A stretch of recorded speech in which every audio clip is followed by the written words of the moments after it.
시간에 사도신경으로 신앙 고백하시겠습니다. 나는 전능하신 아버지 하나님 천지의 창조주를 믿습니다. 나는 그의 유일하신 아들 우리 주 예수 그리스도를 믿습니다. 그는 성령 동정녀 마리아에게서 나시고 본디오 빌라도에게 고난을 받아 십자가에 못 박혀 죽으시고 장사된 지 사흘 만에 죽은 자 가운데서 다시 살아나셨으며 하늘에 오르시어 전능하신 아버지 하나님 우편에 앉아 계시다가 거기로부터 살아있는 자와 죽은 자를 심판하러 오십니다. 나는 성령을 믿으며 거룩한 공교회와 성도의 교제, 죄를 용서받는 것과 몸의 부활과 영생을 믿습니다. 아멘. 우리 함께 찬송가 270장, 찬송가 270장 우리 함께 찬송하도록 하겠습니다. 찬송가 270장입니다. 변찮는 주님의 사랑과 함께 찬송하도록 하겠습니다. 270장입니다. 270장.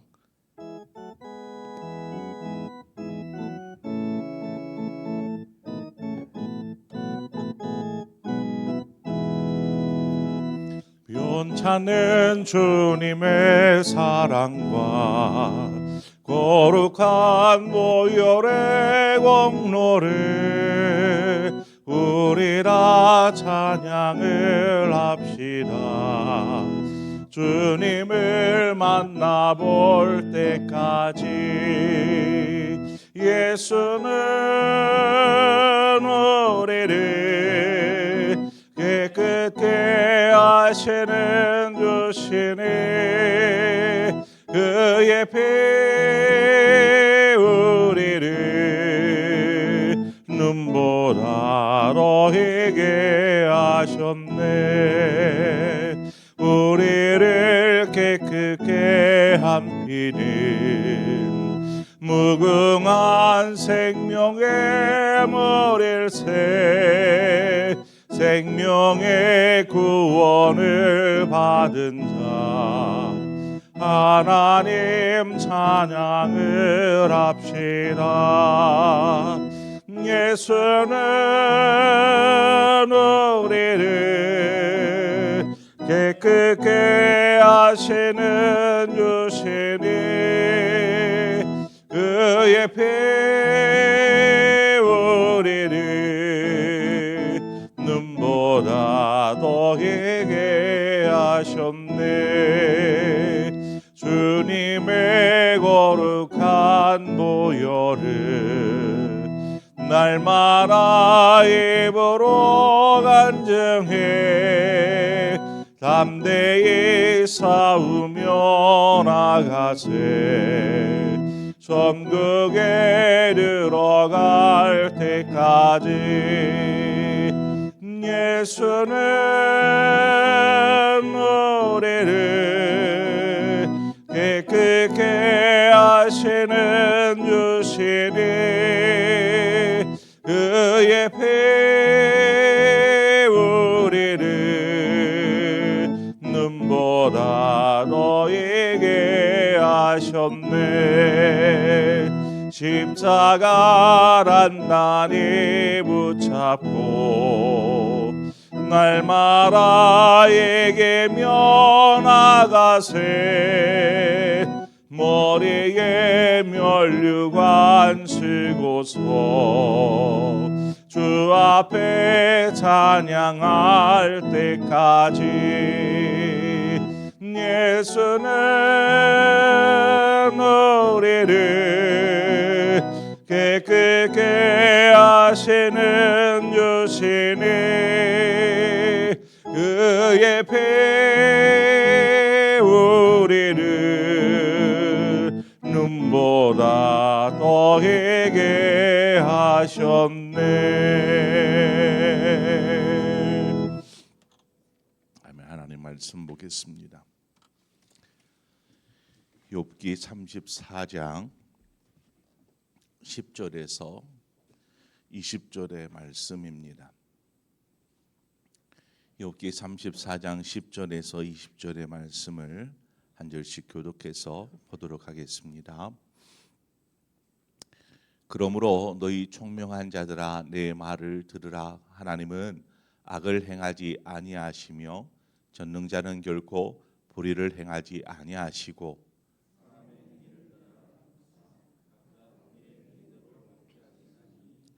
진실로 하나님은 악을 행하지 아니하시며 전능자는 공의를 굽히지 아니하시느니라.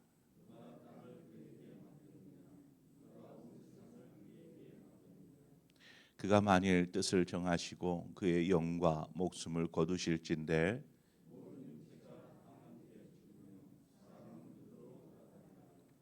만일 내가 총명이 있거든 이것을 들으며 내 말 소리에 귀를 기울이라.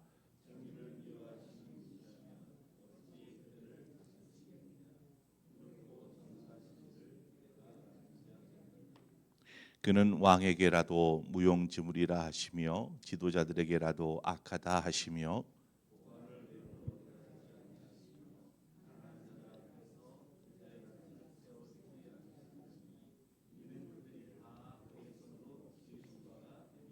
함께 읽습니다. 그들은 한밤중에 순식간에 죽나니 백성은 떨며 사라지고 세력 있는 자도 사람의 손을 빌리지 않고 제거함을 당하느니라. 아멘. 엘리후의 말이 계속해서 이제 이어지고 있는 상황입니다. 먼저는 그가 이야기하는 내용을 살펴보면 하나님은 창조자이시며 또 모든 피조한 피조 세계를 다스리시되 공의의 하나님으로서 다스리신다라는 공의의 하나님을 오늘 본문에 주장하고 있습니다. 공의의 하나님은 결코 불의하지 않으신 분이시다라는 것입니다. 그런데 우리가 생각하기에 세상이 돌아가는 모습들을 보면 세상에서 많은 일들이 일어나지요. 그 가운데에는 참 부조리한 일들과 또 우리가 생각하기에 사람이 생각하기에 도저히 이해되지 않는 일들이 이렇게 일어납니다. 사람들은 이처럼 부조리하거나 혹은 자신의 생각으로 도저히 이해할 수 없는 일을 보면서 왜 하나님은 이렇게 하실까? 왜 하나님 이렇게 행하십니까? 이렇게 하나님 앞에 의문을 품습니다. 이것은 바로 공의에 대한 의문입니다.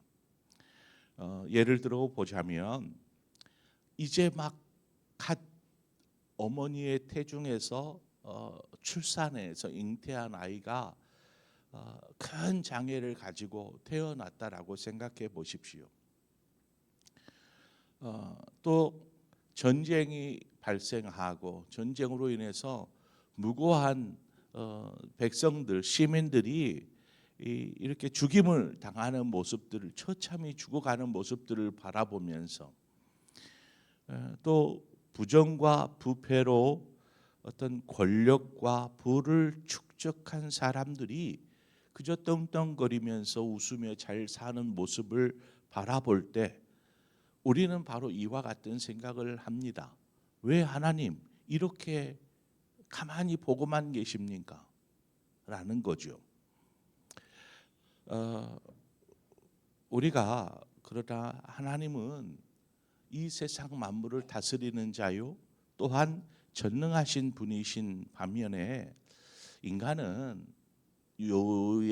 유약하고 연약하고 특히나 미약한 존재가 아닙니까? 하나님과 인간의 피조물의 차이입니다. 그래서 인간의 생각과 또 세상이 돌아가는 모습들을 보면서 이해하는 것에는 극히 제한적이고 또 사람 중심, 자기 중심의 생각을 할 수밖에 없더라는 것입니다. 그런 인간이 어찌 하나님의 세상을 다스리는 섭리, 하나님 공의의 하나님이 세상을 다스리시는 그 공의를 우리가 어떻게 다 이해할 수 있겠습니까? 우리가 이것을 우선 전제하고 말씀을 들어야 합니다. 개인적인 삶에도 우리는 이해되지 않은 일들을 참 많이 겪지 않습니까? 하나님 왜 제 삶에 이런 아픔을 주십니까? 고통을 주십니까? 고난을 주십니까? 라고 하나님 앞에 묻게 됩니다. 이와 같이 어떤 일로 인하여서 하나님의 공의가 의심되어지는 그러한 상황을 겪게 될 때 우리는 어떻게 해야 할까요? 도저히 어떤 문제 때문에 어떤 동기로 이와 같은 일이 벌어졌는지는 모르겠는데 왜 이런 고통을 내가 겪어야 하는지, 아픔을 겪어야 되는지, 이러한 부분에 대해서 의심이 드는 것입니다. 오늘 본문의 엘리후는 하나님의 공의에 대해서 이야기하기를 12절에 진실로 하나님은 악을 행하지 아니하시며 전능자는 공의를 굽히지 아니하시느니라, 이렇게 말씀합니다. 우리 각자의 시각에서 공의를 생각하니까 공의에 대한, 하나님의 공의에 대한 왜라는 의문투성이지만 여러분 한번 생각해 보십시오. 예수 그리스도에 대하여서 공의를 이야기할 수 있는 사람은 아무도 없습니다. 무슨 말인가 하면 주님께서 당하신 십자가의 고난을 공의로운 일이라 이렇게 이야기할 수 있을까? 여러분 어떻습니까? 예수님이 당하신 십자가가 공의로운 사건인가? 주님의 십자가 사건처럼 공의롭지 못한 일은 없습니다. 주님은 죄가 없으신 분이십니다. 죄가 없으신 분이신데 그런 주님이 죄인으로 몰려서 십자가에서 처참히 죽으셨다. 이것이 공의로 되어진 일입니까? 세상에 가장 억울한 일이 죄 없는 사람이 죄인으로 몰려서 죽임을 당하는 것이 아닐까요? 이와 같이 공의롭지 못한 일이 어디 있겠습니까? 나는 죄가 없는데 죄인으로 몰려서 죽임을 당했다. 이 공의가 완전히 무너진 것이 아니겠습니까? 그럼에도 주님은 자신이 겪는 그 십자가의 고난에 대해서 억울하다. 이건 공의롭지 못한 것이다. 나는 죄가 없는데 어찌 나를 죄인이라 취급하여 십자가에 매라느냐? 이렇게 공의롭지 못한 일이라고 한마디도 꺼내지 않으셨습니다. 그것이 하나님의 뜻이기에 주님은 이것을 공의로 판단하지 않으시고 그냥 하나님의 뜻에 순종하여 그 길을 걸으신 것입니다. 이것이 바로 하나님이 생각하는 공의입니다. 하나님의 공의. 인간은 자신의 입장에서 피해가 되거나 고통이 되거나 혹은 손해가 될 것 같으면 하나님의 공의를 운운합니다. 하나님 왜요? 왜 나만 이래야 합니까? 왜 나만 이런 고난을 겪어야 되지요? 하면서 하나님의 공의를 이야기합니다. 그러나 반대로 자신이 받은 은혜나 어떤 하나님께서 자신의 삶에 주시는 축복에 대해서는 그저 당연한 것처럼 여깁니다. 내가 축복받고 은혜받고 하는 것은 당연히 내가 누려야 될 것이라고 생각하죠. 공의로우신 하나님은 죄로 인하여서 멸망할 수밖에 없는 우리를 위해서, 우리를 구원하시기 위해 공의로 죄 없으신 주님을 대신 화목 제물로 삼으셨습니다. 그러니까 우리를 대신한 죄값을 예수 그리스도에게, 죄 없으신 예수 그리스도에게 물으셨다라는 것입니다. 그러므로 구원받은 우리의 삶에 어떤 부당한 일을 겪을지라도 우리가 이해되지 않는 하나님의 공의에 반하는 어떤 일들을 경험하게 된다 할지라도 우리는 하나님의 공의를 문제 삼아서도 안 되는 것입니다. 우리는 이미 도저히 하나님의 공의라 이야기할 수 없는 놀라운 은혜를 입은 자이기 때문에 그렇습니다. 그럼에도 우리의 삶에 정말 기가 막히고 코가 막히는 그러한 일을 만나면 우리도 모르게 하나님의 공의를 생각하게 됩니다. 하나님 어떻게 이럴 수 있습니까? 내가 뭔 잘못을 했기에 이런 일을 겪게 되는 것입니까? 라고 생각하게 되죠. 그러나 우리가 하나님의 공의, 하나님은 공의로우신 분이시다. 하나님은 공의로 세상을 다스리신다. 라고 하나님의 공의를 믿는다라면 하나님의 시간표 안에서 모든 것을 하나님께서 회복시켜 주실 것이요, 또 설령 우리가 이 땅을 살아가는 동안 그 회복을 경험하지 못한다 할지라도 영원한 하나님의 나라를 통해서 하나님은 우리에게 공의를 이루어 주실 줄 믿습니다. 모든 육체가 죽어 흙이 되지만 우리의 영혼은 멸망당하지 않고 구원받아 영생 복락을 누리는 줄 믿습니다. 이것이 하나님의 공의입니다. 그런데 우리의 시선은 그저 이 땅의 삶에만 이렇게 갇혀 있다 보니까 이 땅의 삶에 고통이 찾아오면, 고난이 찾아오면, 이해되지 않는 일을 만나게 되면 억울하고 분통이 떠지고, 왜 하나님 이런 일을 그냥 가만히 보고만 계십니까? 왜 어떻게 저런 사람은 하면서 하나님의 공의를 이야기하게 되죠. 하나님은 공의로우신 하나님이시면서 동시에 사랑의 하나님이십니다. 하나님의 사랑이 우리를 살리셨고 우리를 영원한 생명으로 인도해 주셨습니다. 그래서 우리는 공의의 하나님보다 사랑의 하나님을 어떻게 보면 더 좋아하고 더 찾고 있는지도 모릅니다. 사랑의 하나님, 나를 사랑하시는 하나님.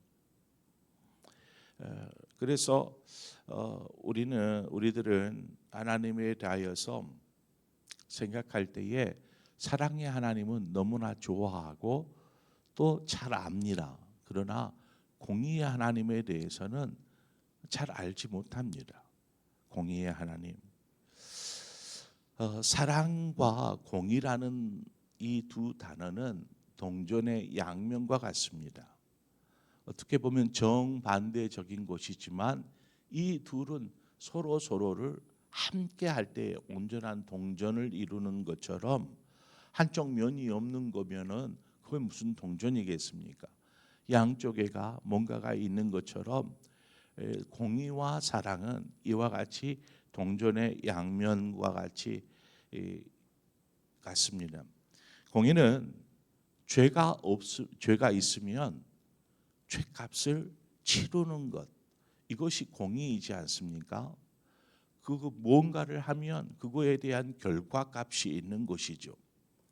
그러나 사랑은 무언 일을 행하였을 때에 그 안에 용서와 긍휼이 담겨져 있는 것이 사랑입니다. 은혜가 있는 것이 사랑입니다. 그래서 우리는 어떤 행위에 뭔가를 얻는 것이 아니라 그저 은혜와 사랑에 치우치는 삶을 살기를 원합니다. 왜냐하면 우리의 행위를 보면 죄된 것들이 너무나 많으니까, 만약 공의의 하나님이 우리의 삶에 오셔서 우리의 삶을 물으신다면, 우리의 삶을 저울에 달아본다면, 그래 너의 삶을 한번 보자, 그리고 그것을 공의로 내가 다스리겠다라고 하면 우리가 하나님 앞에 버젓이 살아남을 사람이 어디 있겠습니까? 하나님 앞에 죄악된 것들이 얼마나 많은데, 그러면 공의의 하나님으로서 내가 그 죄를 묻겠다라고 하면 어찌합니까? 그럼에도 불구하고 우리를 긍휼히 여기시고 불쌍히 여기시고 용서하시고 그 은혜와 사랑으로 우리를 돌보아 주시는 하나님, 우리 그 하나님을 기억해야 합니다. 공의든 사랑이든 이 둘 다 하나님의 성품인데 이 둘이 명확하게 함께 함으로써 모든 것이 가치를 지니게 됩니다. 공의를 제외한 하나님의 사랑만을 강조하면 그 사랑은 이제 가치를 상실해 버리죠.